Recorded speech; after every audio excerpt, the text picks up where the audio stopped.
Bismillahirrahmanirrahim. Elhamdülillah ve salatu ve selamu ala Resulillah. Esselamu aleyküm ve rahmetullah.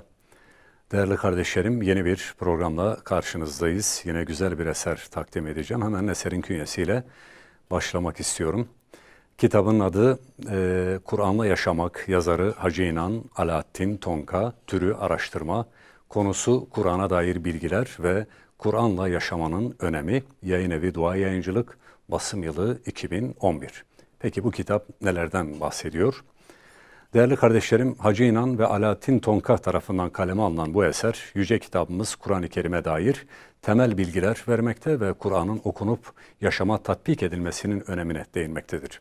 Bu kitap 2 bölümden oluşmaktadır. Birinci bölümde Kur'an'la Yaşamak ana başlığı altında Kur'an-ı Kerim'in kısa tarihçesi, Kur'an-ı Kerim'e karşı sorumlulukları ihmal eden toplulukların karşılaşacakları akıbet, çocuklarını Kur'an'ı sorumluluktan mahrum bırakan ebeveynin sorumluluğu, Kur'an ruhundan uzak olan sistem ve oluşumların tahribatları ve Müslümanlar için Kur'an eğitimi dini bir vecibedir gibi son derece önemli konular ele alınmıştır. İkinci bölümde ise Kur'an bilgileri ana başlığı altında Kur'an sünnetsiz anlaşılamaz, Kur'an-ı Kerim'in fazileti, Kur'an okuma adabı, Kur'an'ın indiriliş şekli, Kur'an'ın 23 yılda tenzilinin hikmetleri gibi Kur'an'a dair birçok meseleyle ilgili bilgilere yer verilmiştir.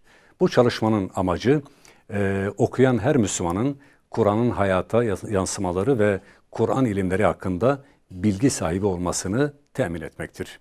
Bu kitabın içeriğiyle ilgili özetle bunları söylemek mümkün. Peki bu kitap neden okunmalı? Bu kitap okunduğunda okuyucuya ne kazandırır? Buna dair de şunları söylememiz mümkün.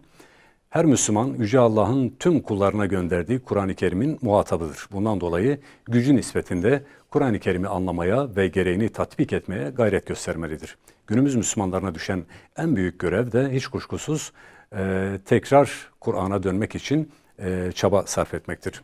Kur'an'la Yaşamak adlı bu eserde Kur'an'ın daha iyi okunup anlaşılabilmesi için Kur'an okuma seferberlikleri başlatılmalı. Evlerde, iş yerlerinde, camilerde herkes imkanı nispetinde Kur'an dersi alıp vermeyle meşgul olmalı. Bunun ardından da Kur'an'ı anlamak için en az bir mealle okumalı. Mümkünse bir tefsirden istifade etmeli ve tefsir sohbetlerine katılmaya gayret göstermelidir şeklinde tavsiyelere de bu eserde yer verilmektedir.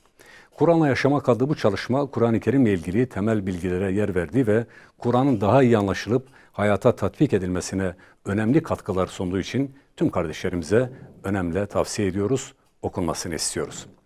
Evet değerli kardeşler, takdim ettiğimiz eser Kur'an'la Yaşamak isimli eserdi. Hacı İnan ve Alaaddin Tonka tarafından kaleme alınan bir çalışmaydı. Böylelikle sözlerimizi burada noktalıyoruz. Bir sonraki programda görüşünceye dek hepinizi Allah'a emanet ediyorum. Esselamu Aleyküm ve Rahmetullah.